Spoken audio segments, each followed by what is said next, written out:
Ex-wife left 5 years of being married and having 2 kids later because she realized parenthood wasn't for her and she wanted to focus on growing her career big. So I cut my losses and moved on. 12 years pass by, and she's finally reaching out to connect with the kids again because she's finally retired and has this big trust fund set up for them, but is in disbelief she's single, lonely, and her own kids don't recognize her, and her money can't buy their love. 12 years ago, my life took a turn I never saw coming. My ex-wife, Maria, 48 at the time, decided that being a mother wasn't for her. After 5 years of marriage and 2 kids, she told me she couldn't handle the responsibilities of parenthood and wanted to focus on building her career. She said she felt trapped by family life and needed to be free to reach her full potential. It was like a gut punch. One day, I thought we were a team trying to navigate the chaos of raising a family. The next, I was a single dad with 2 kids under 5, trying to make sense of how everything fell apart.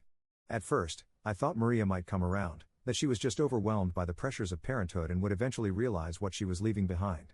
I held on to a small foolish hope that she'd wake up one day, see Liam and Ava's faces in her mind and decide they were worth fighting for, but she didn't.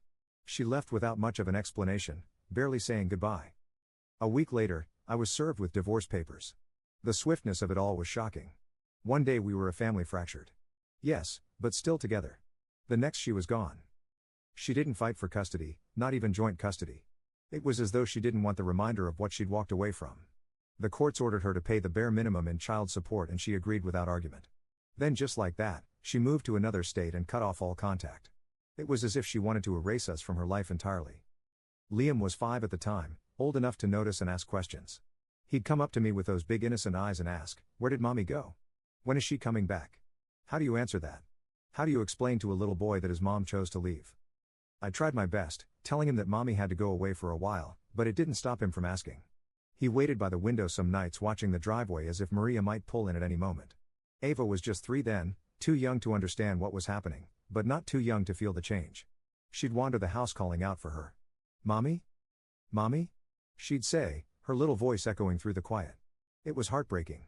I scoop her up and hold her tight, but no amount of hugs fill the void she'd left behind. I was 34 at the time and suddenly, the entire weight of our little family was on my shoulders. I had a steady job, but it wasn't enough to cover everything. The child support barely made a dent in the bills. Those first few years were a blur. Every day felt like an uphill battle. I'd wake up before the sun to pack lunches, rush the kids to daycare and head to work.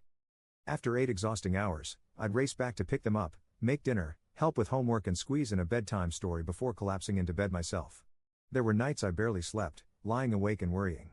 Would I be able to pay the rent this month? Could I afford Liam's school supplies or Ava's dance class? Would my kids grow up thinking they weren't enough because their mom had left? The worry was constant, a weight that never lifted. Liam, even as a little boy, seemed to sense my struggles. He was always the quieter, more introspective one, taking on more than a child ever should. He'd do these small sweet things to try and help. Once, when I was particularly stressed about money, he brought me the few dollars he'd saved from his allowance and held it out to me saying, "Dad, I think you need this more than I do." It broke my heart and made me so proud of him all at once. He tried to fix things around the house with his little plastic toolkit, banging on loose cabinet doors and insisting he could take care of it. He'd keep Ava company when I was too busy, reading her picture books or helping her color. Liam carried so much weight on those small shoulders. And while I was grateful for his thoughtfulness, I worried constantly about the toll it was taking on him. Ava, on the other hand, was a firecracker. Even as a toddler, she was stubborn, full of energy, always asking questions and testing boundaries. She had this fierce determination about her, a spirit I admired and encouraged. I also saw how deeply she felt things. As she grew older, Ava started to struggle with feelings of rejection. She wouldn't talk about it directly, but the signs were there. She'd make little comments that broke my heart, like when she'd point out that her friends' moms came to their soccer games or how Mother's Day at school was her least favorite day of the year. One time, she came home upset because the teacher had asked everyone to make a Mother's Day card and she didn't know what to write. She tried to act like it didn't bother her, brushing it off with an "I don't care" or whatever, but I knew better. Ava was tough, but she was just a kid and kids need to feel loved and wanted. Maria's absence left a hole in her life, one she didn't always know how to talk about. The hardest part for me was feeling like I had to be everything at once. Both mom and dad, provider and nurturer, disciplinarian and comforter. I wanted to shield them from the pain of Maria's choices, but I couldn't erase it entirely. All I could do was show them that they were enough, that they were loved beyond measure. We fell into a rhythm eventually, but it wasn't easy. Money was tight and there were plenty of sacrifices. Liam wanted to join a club in middle school, but the fees were too high. And Ava had to settle for second-hand soccer cleats because I couldn't afford new ones still. We found joy where we could. I worked hard to make sure the kids felt safe and happy, even when I felt like I was barely holding it together. Maria, meanwhile, seemed to be living her dream. I would hear bits and pieces through mutual friends or see things pop up on social media, like how she got promoted at work, bought a fancy condo, and was always jetting off to some new country for business. She looked happy, at least from what I could see through social media. She was living the life she had always talked about, climbing the corporate ladder, traveling the world, experiencing all the luxuries that came with success. It was the life she'd always wanted for herself, but not once did she reach out to me, not even a birthday message to her kids. No calls, no cards, no acknowledgement of their lives. At first, I tried not to be bitter. I told myself that maybe she was just busy, that maybe she was adjusting to her new life. And that one day she'd remember she had a family, but the years passed and I honestly stopped caring. The more time passed, the less I thought about her. I focused on raising Liam and Ava and on making sure that they knew they were loved and that they had everything they needed from me. Now, Liam is 20 and in his second year of college. He's studying engineering, works a part-time job, and is thriving. He's still quiet, but has grown into a thoughtful, resilient young man. Ava, now 17, is in her senior year of high school and preparing to graduate. She's as strong-willed as ever, talking about applying for so many prestigious colleges. They've both grown into incredible people despite everything. Then out of nowhere, Maria sent me an email last week. She's 50 now and recently retired. Apparently, after selling a company she helped build, she said she's been reflecting on her choices and wants to reconnect with the kids. He mentioned setting up a trust fund for them and said he hoped it could be a way to start fresh. He claimed he wanted to make amends and hoped I could help facilitate a meeting. It was bizarre, like reading a message from a stranger. I told the kids about it because they deserve to know. Liam was indifferent, saying, she made her choices. Ava, however, was furious. She called her a stranger and said she didn't want anything to do with her. I could see the hurt behind her anger, though. It's one thing to feel abandoned, but it's another to have that person suddenly try to come back into your life as if nothing happened. I haven't replied to Maria yet. I don't even know what to say. Part of me wants to tell her exactly how much damage she caused by leaving and how her absence shaped our lives, but another part of me thinks it's pointless. What good would it do? The kids are old enough to make their own decisions, and it's clear they don't want a relationship with her right now. Still, I can't help but feel conflicted. Should I encourage them to at least hear her out? Would it be better for them to have some kind of closure, or am I opening the door for more pain and disappointment? I'm turning to this community because I don't know what the right answer is. Have any of you been in a similar situation? How did you handle it? I don't want to make the wrong choices for my kids, and I feel like I'm walking a tightrope here. Any advice would mean the world to me. Update 1. Hi, guys. I want to start by saying thank you for all the support, advice, and kind words. I didn't expect my story to resonate with so many people, and it's comforting to know I'm not alone in navigating something like this. A few of you have questions, and I'll try to answer those as I update you on what's happened since my last post. This situation has been a whirlwind, but the feedback and encouragement here have been a lifeline for me. First, let me address something a few people pointed out, why I even considered hearing Maria out. Trust me. It wasn't because I'm a pushover or willing to forgive what she did without thought, but I'm a parent first. And if there's even a 1% chance that Maria's involvement could somehow improve my kids' futures, whether financially or emotionally, I felt I had to explore it. That said, I would never force Liam or Ava to interact with anyone, let alone the woman who walked out on them. It was ultimately their decision, and I was always going to respect that. After sitting down with Liam and Ava for another conversation, this time with calm minds, it became clear we were all on the same page. Both of them firmly decided they didn't want anything to do with Maria, not even her trust fund. They both expressed that any kind of relationship with her felt like an attempt to buy back their love, which they found insulting. Liam said, I don't want a dime from someone who couldn't even pick up the phone on my birthdays. Ava, always fiery, added that accepting her money felt like letting her off the hook for all the years she missed. So I responded to Maria and kept it short and direct, congratulating her on her success and the sale of her company. I also told her that Liam and Ava had no interest in reconnecting with her or accepting any help, financial or otherwise. I made it clear that their decision was final and based on years of feeling abandoned. I didn't sugarcoat it. I told her as kindly as I could that while her effort to make amends might be coming from a good place now, it was too late. They had built their lives without her. They didn't feel there was a space for her in them anymore. Hitting send on that email felt more satisfying than I could put into words. Some of you suggested we take the money because, after all, she owed it to us. And while the thought is tempting, I just couldn't do it. I've worked too hard, and Liam and Ava have worked too hard to let her swoop in and throw money at the life she walked away from. It's not about pride. It's about principle. I want my kids to know that we don't need anything from someone who abandoned us. The life we've built is ours, and I won't let her money put a price tag on it. Of course, Maria didn't take the rejection gracefully. She responded with another email, this time a little longer and more emotional. She talked about how she's changed and regrets the choices she made. She said she was lonely and hoped we could all start fresh.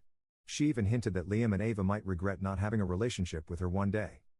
Reading her words, I couldn't help but feel angry. Where was this regret when Liam was crying at night, wondering why his mom didn't love him enough to stay? Where was this newfound self-awareness when Ava was struggling with self-doubt, wondering if she wasn't good enough to keep her mom around? I didn't reply. I don't think there's anything left to say. It wasn't just the email that brought up old wounds for all of us over the last few days. This situation has stirred up memories I hadn't thought about in years, and I found myself remembering birthdays where the kids made wishes that their mom would come back.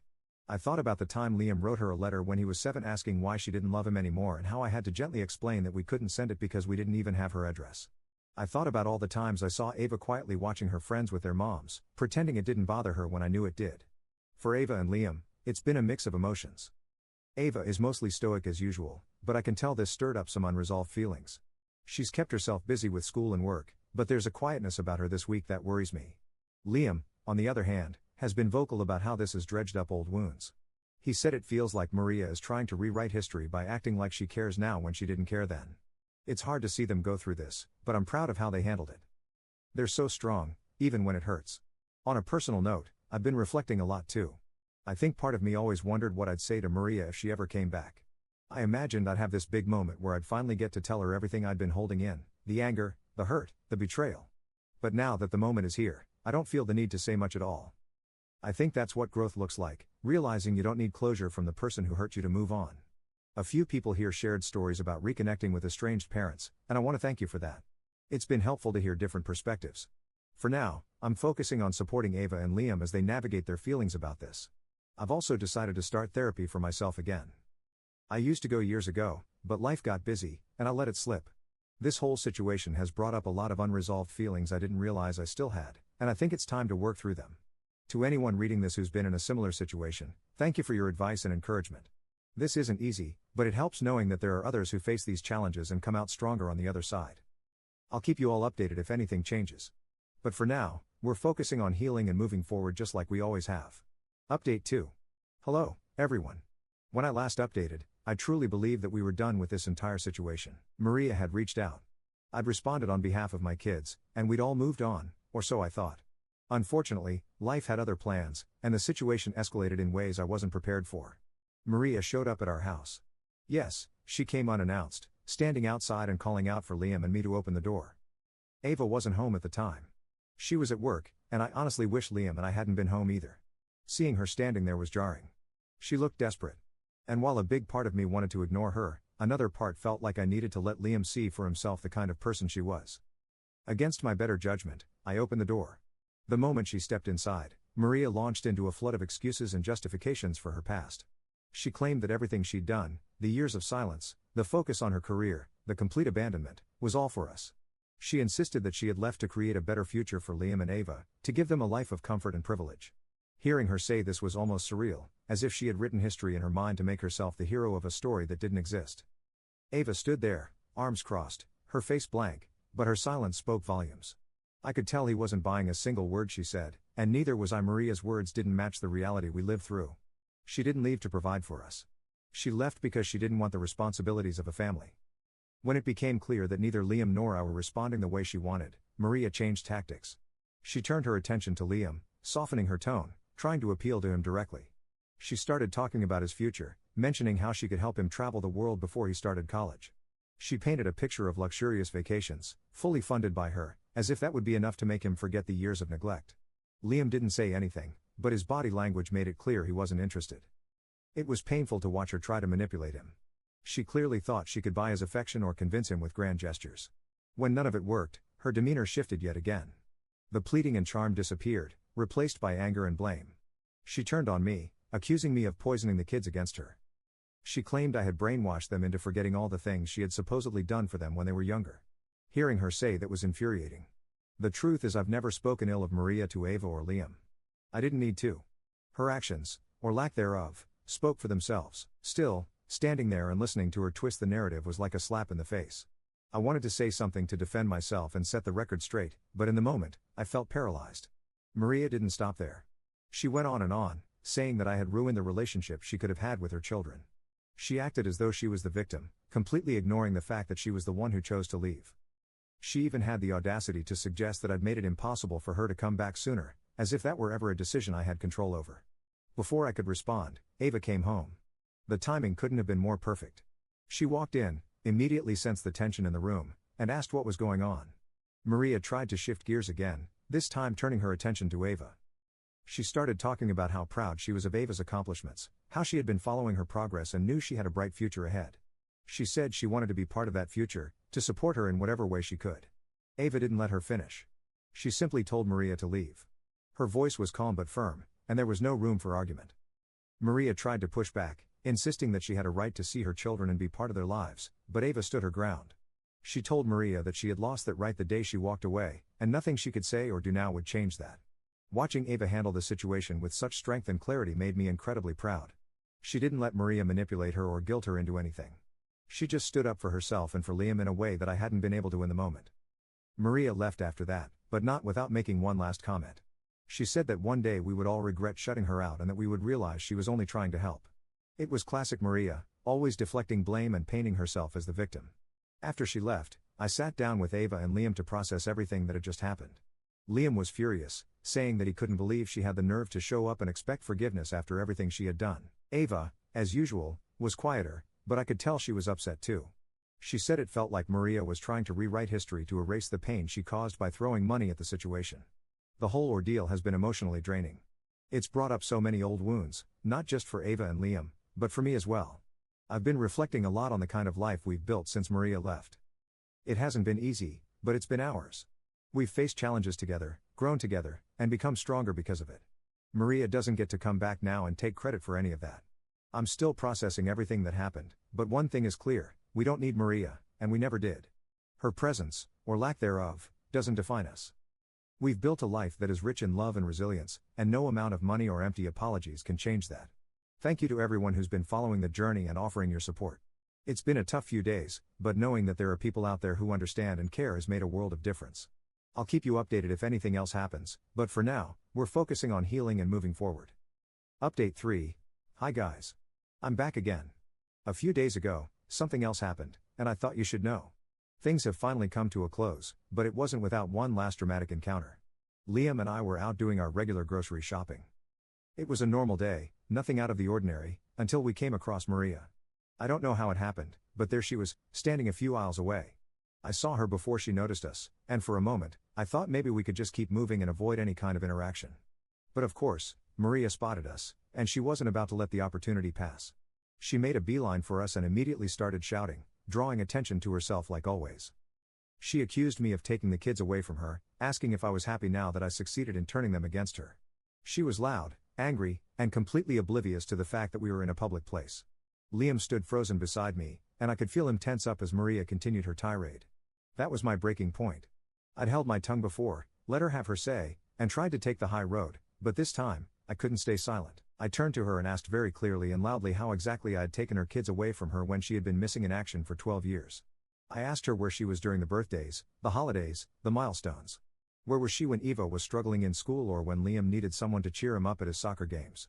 I reminded her that she was the one who chose to walk away, not me, and that her absence was entirely her doing. Maria didn't have an answer to any of it. She just stood there stunned, and I let out 12 years worth of frustration. For the first time, I wasn't holding back. I wasn't polite or measured. I was honest, and it felt good. It felt like finally closing a chapter I didn't even realize was still open. But then I noticed people starting to gather. Shoppers were stopping to watch, their carts idling as they stared at the scene Maria had created.